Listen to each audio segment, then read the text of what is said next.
Hello friends, good morning to all of you. My name is Sonia Malvi. I study in class 10th. I am learning spoken English in Vision Academy Khirkiya. I am going to tell about my city.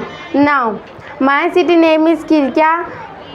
It is a very clean and beautiful city. It is located in the state of Madhya Pradesh. There is greenery all around my city. About 2,500 people live in Khirkiya city.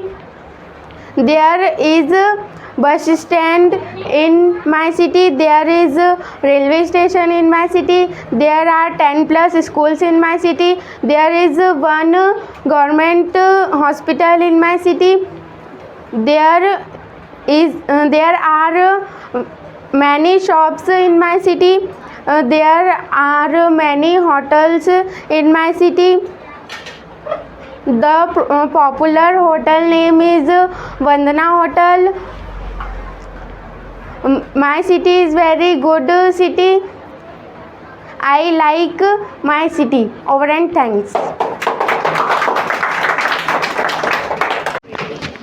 Hello friends, good morning. My name is Yuvraj Verma. I am learning spoken English in Vision Academy Khirkiya. I am telling my village intro. My village name is Berunda.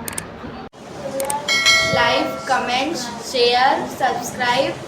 Thanks for watching.